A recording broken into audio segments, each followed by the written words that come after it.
right, good afternoon, everybody. Talking to you from San Jose, California, where, of course, tomorrow's match day -1, and then on Sunday, the U.S. Women's National Team faces Wales in our Women's World Cup send-off match before heading down under. Today we have, as you can see, forward Alex Morgan and midfielder Lindsey Horan, who you probably saw were officially named as the captains for the World Cup this morning. So it's convenient that they're here today. That didn't happen on purpose or anything. But if you have a question for either Lindsey or Alex, please raise your hand and we will get to you. The question's already up. Let's go with Kyle Bond. Go ahead, Kyle. Great. Thank you guys for your time. I really appreciate it. Alex, this is for you. As you've progressed through your career, how would you say that your type or profile of player has changed or evolved at various stages or steps? And how would you say you're different now than maybe past versions of Alex Morgan the forward? I definitely think that my play has evolved. I think I've been able to adjust to what the coach needs. If they need a player who needs a drop into the pocket, then I've been able to provide that. I think that I've done well with my hold-up play as a 9, but also understanding where the pressure is and knowing when to turn or when to keep the ball and lay it off. And lastly, I just think getting in the box and kind of always being a threat and making sure that I am distracting as many defenders as possible to get either myself free or my teammates free. Thanks, Kyle. Jonathan Tannewald. Go ahead, JT. Thank you, Aaron, and Alex and Lindsey. Thanks to both of you for your time. Lindsey, this one's for you. 4 years ago when you went to the World Cup, there was so much attention and so much hype around you because it was your first one and given the place you were in at that point. And here you are now coming into the World Cup with the captain's armband with the United States in a much more established place, but also a different place in a lot of ways because of your position changes and whatnot. Where do you think you are and what does all this moment mean to you? Well, everything. I think it was always a dream and goal of mine to one, just be a consistent player with the national team, but to be a leader and now to wear the captain's armband is truly an honor, especially here with Alex. So I think going into this tournament, I think there's just a new responsibility for me, and it's not just focusing on me and making sure I'm my best every single day for this team, but also me and Alex making sure that everyone is prepared and ready and holding a standard and the level and going into every single game prepared and making sure we take control of our new players, young players, how the leaders on the last World Cup team took care of me as well. So I think that's the responsibility that I hold on to now. So maybe less nerves just about the tournament, but making sure that I'm a role model and, I gain that respect from my teammates. Let's go to Jeff Carlisle. Go ahead, Jeff. Thanks, Aaron. Hi, Lindsey. Hi, Alex. Question for both of you, and kind of piggybacking on what Lindsey just said. How do you approach the responsibilities of being a captain and how much extra energy does it require to kind of be worrying about, other players in the locker room, off the field at meals, etc.? I think the goal of being a captain, or at least for myself, is that your role doesn't change significantly. The way that you approach being a leader or a teammate doesn't change significantly, but there are little things like being an advocate for your teammates, making sure that there's good line of communication between teammates and coaches, making sure that things just flow more fluidly, and then just being a good representative of the team. And I think that myself and Lindsey already do that. I think there's a lot of leaders on this team that already have shown that and have done that for years. So I think it's a little adjustments. Obviously, a huge more piece of responsibility for those who wear the captain armbands, but I think that we're both in these stages in our career where we're ready for it, where we have gained the respect of our teammates, and where this tournament, I think, we feel really good and confident in where we are, and just very honored to be a captain alongside Lindsey. Yeah, the only thing I would probably add to that is just taking the stress away from, both parties, our staff, our technical staff, everything that they have to do to prepare for this World Cup and get us ready for every single game.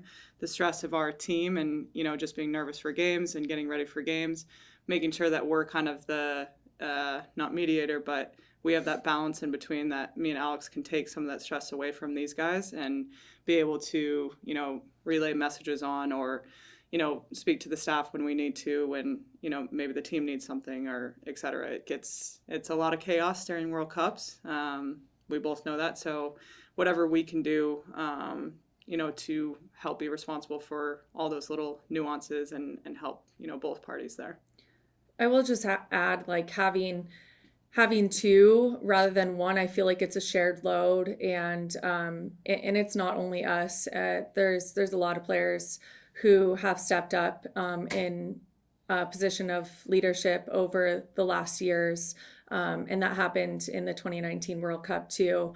Although there were 3 captains, there were a lot of leaders on that team, and I foresee that as well this year. So I think just the shared load makes it easier, because we are in this together. There's no one player that needs to carry the load of everyone else. Okay, thanks. Thanks, Jeff. Henry Bushnell, go ahead. Thanks, Aaron, and thanks, Alex and Lindsey, for your time. Sort of to follow up on that, I'm wondering if you can give us some insight into just how the decision on captaincy was made. Was it just Flacco's decision that he communicated to you? Was it a discussion among you all, or was it even a vote? And Alex, to follow up on what you just said, like, is co-captaincy something that you guys specifically wanted, as opposed to just naming one? That was such a long question. I wish I can give you a long answer, but it was Flacco's decision. Got it. Thanks. I love a Nice. short Nailed answer that for a one. long question. Then let's move on to Andrew Jones. Go ahead, Andrew. Thank you, Aaron, for that intro right there. And congratulations to you both being captains on the team, and also belated happy birthdays to both of you as well. Wanted to ask you for the Meet the 23 series, what's been the most enjoyable moments for you watching your teammates in that whole series? And specifically for Lindsey, what do you think about Statue Alex? And if you have any nickname for the great statue that has been made for her there? The statue is so cool. I had no idea it was happening. Me neither. And you found out at? Like the morning of. Yeah. Oh my God, it's so cool. But also it's just like. You can have it after the tournament. Okay. If you want. I don't know where I would put it, but no, but it is cool to, one, see that of Alex, because she has been, a mainstay, a face of U.S. soccer, and to see that going around America. That's right. It's traveling around during the World Cup. It's going to be strapped on the back of a truck bed, and there I go. It's freaking cool. So I love that.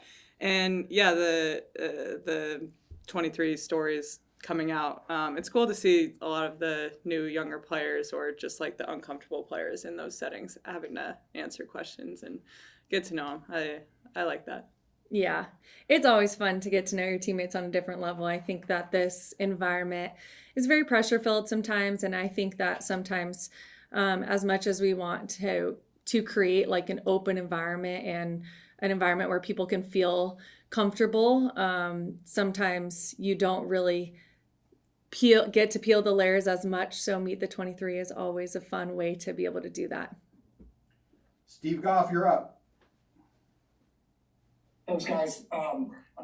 Captains, obviously, you're going to have to overlook a lot of players who are in their first World Cup. And one of them, obviously, is Trinity Rodman, who's come with a lot of fanfare into the league and into the national team. I guess, Alex, if you could just comment on Trinity's maturation and evolution that you've seen in the league, and in particular with the national team over the past year or two. Yeah, I've absolutely loved playing with Trinity over the last year or two. She's a special player that has so many talents, that's going to have a long career on the national team. Just playing with her, she's so technical, so fast, so good with her feet. She can get herself open for the shot, but she also makes a great pass. And like we've seen from both NWSL and the national team, she's had some amazing assists. She's also just really eager to learn. And I think just as a forward, as part of the forward unit, we try to kind of keep a close kind of community within that unit group. And so just talking to Trinity, you know, in her different possible positions coming up in the World Cup, it's, you know, what does she need? How does she feel the most confident?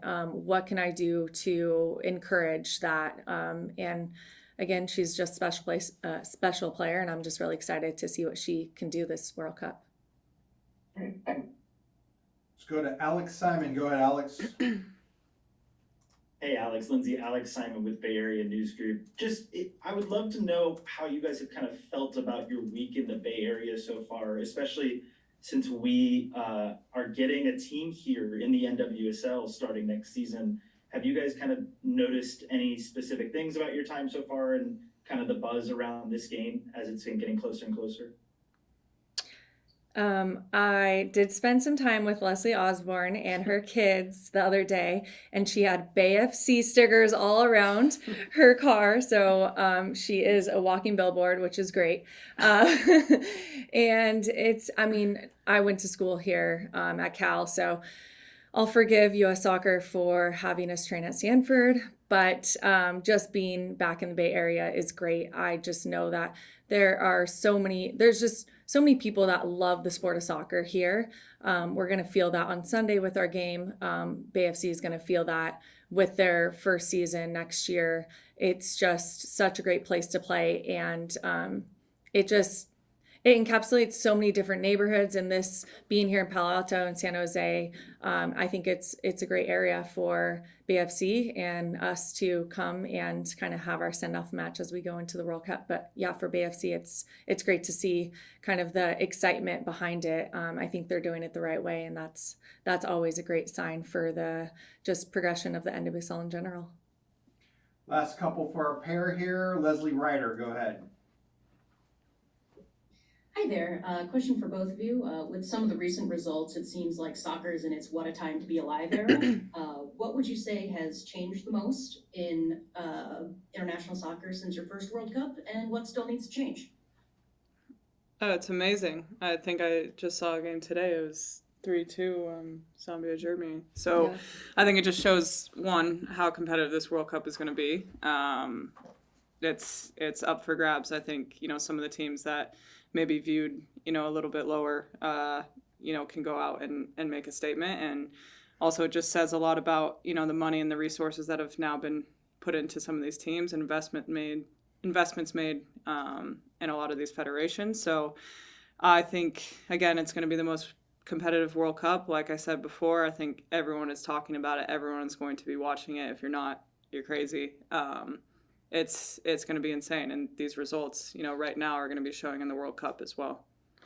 Yeah, and I'll just add, just from my time on the national team in 2010 to now, I mean, it is just a complete 180. It's incredible to see the fan support, the access to watching us play, just the revenue generated within women's soccer in general, and just showing, you know, in 2011, I believe there was 16 teams in the World Cup, in only, in 2010. Did I say that? In 2011, 2010. 2011. 2011, guys, what's going on with me? 2011. So just to look at even 12 years from now, like having, I can't talk. Oh my God. She hasn't had her coffee yet. I haven't had my afternoon coffee. 12 years from 2011, looking now, doubling the teams and having it be the most competitive World Cup, like that's saying something in itself. So I'm just really excited for this World Cup. And honestly, I just am interested to see all the dark horses. Last couple here. Let's go to Michael Roberson. Go ahead, Michael. Hey, congratulations to you too for getting this post. Unfortunately, I wasn't able to make it over to Stanford in time for your practice, so sorry about that. But for you, Alex, the last time I talked with you and saw you play was when you guys played Chile years ago at San Jose. So since then, you've become a mother, a wife, and all those other accolades. So how has your life changed as a person and as a soccer player since you became a mother and a wife? I have become a little bit more patient with my daughter and in life in general. But I think like the biggest thing about it is that I get to bring my daughter with me on all of these trips. I get to show her what mom does and surround her by just so many strong and confident women. My teammates have been so gracious with their time and with Charlie, and it's just great to see her just have so many role models to look up to in person, like day after day, and that's really special. I just love bringing her all around, and she I think she humanizes this environment. I feel like we kind of go throughout the day, and I think we're so focused on our training, the upcoming games, our meetings, and everything, and then to see not a child, but children, because we not only do we have Charlie, but we have Crystal and Julie's sons as well, coming into this environment and just laugh and giggle and throw food and just hug each other. Like, it's the sweetest thing. It kind of just makes it a little more light and like fun, and it kind of makes everyone feel a little more human when there's this real pressure-filled environment where you feel like you're always being watched in everything you do, everything you say, especially at training and games. And just having kids around, I think, is just kind of puts a smile on everyone's face. Well said, Alex Morgan. Last two, Kieran Yap and then Claire Fahey. Go ahead, Kieran. Hi, good morning from Australia, and welcome to the region when you get here. I just wanted to ask, from an outside perspective, the US women's national team is pretty incredible the way you keep going back to the well each time to win another World Cup. Is there a different mantra or motivation each tournament? Like watching the LFG documentary, it seemed like that was a huge factor last time. What's driving the team for a third in a row? Oh, I think, one, we don't really focus on that aspect. I think we take each tournament at a time. It's the same. We take each game at a time. So obviously the accomplishments in the past were incredible. You know, winning 2 World Cups in a row is amazing. We would love a third. But I think the way that we look at this tournament is, you know, it's just one. It's the future here. The first game is Vietnam. We take each game at a time. And I think that stuff, you know, comes in the end, which, you know, you can celebrate at the end if, you know, hopefully we'll be standing on the podium. But yeah, I think that's been the main thing with this national team. That's why, you know, we've held such a high standard and the level's been so high is, you know, we want to be better. We want to continue to grow. And I think that's every single cycle, every single tournament, every single game, every single training session. It makes me very proud to be on this team. So that's my short answer. Good answer. I don't have anything to add. Last one goes to Claire Fahey. Go ahead, Claire.